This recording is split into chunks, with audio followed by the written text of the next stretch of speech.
2 থেকে 3 মিনিটের একটি ছোট গল্প শুনে যাবেন, আশা করি ভালো লাগবে। একটি ছেলে খুবই সাদাসিধা ছিল। সে একটি দোকানে চাকরি করত। ছেলেটির বেতন ছিল মাত্র 5,000 টাকা। ছেলেটির দোকানের সামনে দিয়ে প্রতিদিন একটি মেয়ে স্কুলে যেত। মেয়েটি প্রতিদিন বোরকা পরে যেত, কিন্তু প্রায়ই মুখটা খোলা থাকতো। একদিন হঠাৎ করে ছেলেটির নজর পড়লো মেয়েটির দিকে। এভাবে বেশ কয়েকদিন যাবার পর মেয়েটি বুঝতে পারলো ছেলেটি তাকে লক্ষ্য করে। মেয়েটিও বাঁকা চোখে ছেলেটির দিকে তাকাতে শুরু করলো। ছেলেটি মেয়ের চলাফেরা দেখে মুগ্ধ হলো।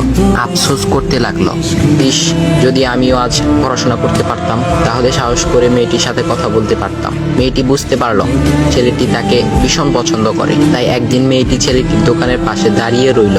তখন ছেলেটি দুপুরের খাবার খাওয়ার জন্য দোকানের বাইরে আসে। সে চায়ের দোকানে গিয়ে 5 টাকার একটি রুটি খেয়ে পানি পান করে আসতে লাগলো।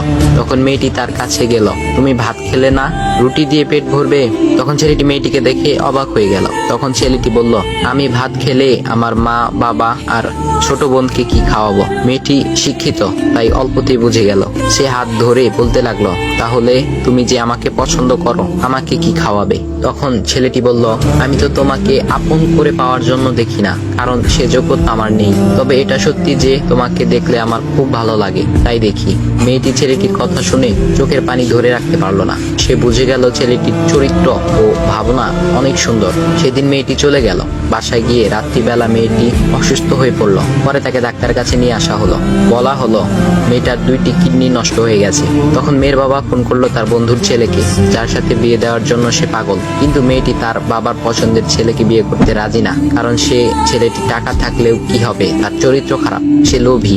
এদিকে মেয়েটির কোনো লোভ ছিল না। যাই হোক, হবু জামাই আসার পর তাকে সব খুলে বলল, তোমার থেকে একটি কিডনি খুলে আমার মেয়েকে দাও। তুমি তো বলছো আমার মেয়েকে তুমি অনেক ভালোবাসো, তাকে পেলে তুমি ভালো হয়ে যাবে, তাহলে আজ পরীক্ষা দাও। তখন ছেলেটি বলল, আমি আপনার রোগা মেয়েকে বিয়ে করতে পারবো না, আমার কি সুস্থ মেয়ের অভাব নাকি? এ বলে সে চলে গেল। বাবা তখন কেঁদে কেঁদে মেয়ের কাছে সব খুলে বলল। মেয়েটি বলল, বাবা তুমি কেঁদো না, একটা পথ এখনো আছে। আমাদের সামনের মোড়ে বড় একটা দোকান আছে না, তুমি সেখানে যাও। সেখানে যে তাইয়ুব নামের একটা ছেলে আছে, তাকে নিয়ে আসো, আমার কথা বলো। তখন মেয়েটির বাবা ছেলেটিকে নিয়ে আসলো। মেয়েটিকে দেখে ছেলেটির চোখ ভিজে পানি পড়তে লাগলো, কারণ মেয়ের বাবা তাকে সব খুলে বলেছে।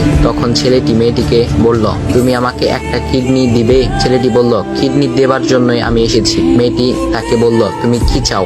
ছেলেটি বলল, তুমি সুস্থ হয়ে আমার দোকানের সামনে দিয়ে যাবে, আর দূর থেকে আমি তাকিয়ে দেখব, এই অনুমতিটুকু চাই। এ কথা শুনে মেয়েটিও ও তার বাবা তাদের চোখের পানি ধরে রাখতে পারলো না। অবশেষে মেয়েটি বিছানা থেকে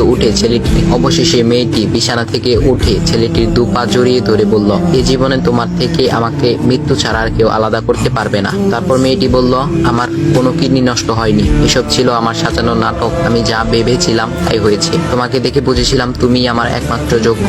এখন ভাই, তোমাদের এত সুন্দর একটা গল্প শোনালাম, কিপটামি না করে ভিডিওতে লাইক দাও আর একটা কমেন্ট করো।